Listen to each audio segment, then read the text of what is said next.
সবাইকে নমস্কার।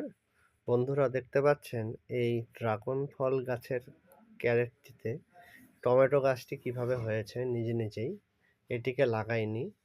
আসলে আমার তরল সারে যে সকল শাকসবজির খোসা সবকিছু দেওয়া হয়, সেখানেই হয়তো টমেটোর খোসা বীজ এগুলো পড়েছিল। সেখান থেকেই এই টমেটো গাছটি হয়েছে। আর এই পাশে আরেকটি চাল কুমড়োর গাছও রয়েছে, সেটিও একা একাই হয়েছে। দেখুন এই টমেটোগুলো এই গাছটি থেকে ওঠালাম, কি সুন্দর বড় সাইজের টমেটো। আর বেগুনও ওঠালাম নিচের বাগান থেকে। আপনারাও এভাবে যদি ভালোভাবে মাটি প্রস্তুত করতে পারেন, তাহলে একটা মাটিতেই অনেক রকমের ফল এবং শাকসবজি আপনি উৎপাদন করতে পারবেন। এবং অবশ্যই খেয়াল রাখবেন সপ্তাহে অন্তত ২ দিন থেকে ৩ দিন তরল সার দেওয়ার জন্য।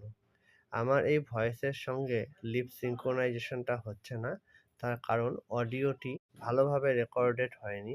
সেই কারণেই আমি ভয়েস ওভার দিয়ে এই ভিডিওটি করছি। মাটি যখন ব্যবহার করবেন না, তখন সেই মাটিটি অবশ্যই ঢেকে রাখবেন এবং মাটিতে ভাতের মাড় এবং বিভিন্ন রকম ফলের খোসা দিয়ে ঢেকে রাখবেন। দেখবেন মাটিটি খুব ভালো কালো রঙের হবে এবং এত সুন্দর এবং বড় বড় টমেটো থেকে শুরু করে বিভিন্ন রকম ফসল আপনি হারভেস্ট করতে পারবেন। মাটি সঠিকভাবে তৈরি করতে হবে। মাটিতে মাটিতে অবশ্যই ছাই এবং নিমপাতার গুঁড়ো বা নিমপাতা ব্যবহার করবেন। তাহলে মাটিতে গাছ হলে গাছের পাতা কুঁকড়ে যাবে না। ড্রাগন ফল গাছ বা লেবু গাছ বিভিন্ন সাইডে লাগাবেন, যেখানে আপনার গায়ের স্পর্শ হবে না। কারণ এই গাছগুলোতে কাঁটা থাকে এবং বাচ্চাদের থেকেও দূরে লাগাতে হয়। আর এই টমেটোগুলোর সাইজ দেখতে পাচ্ছেন কত বড় বড়।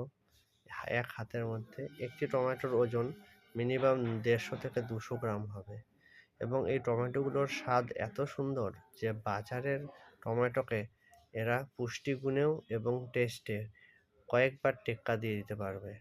নমস্কার ভিডিওটি দেখার জন্য। ভিডিওটি ভালো লাগলে চ্যানেলটি অবশ্যই লাইক এবং সাবস্ক্রাইব করে দেবেন।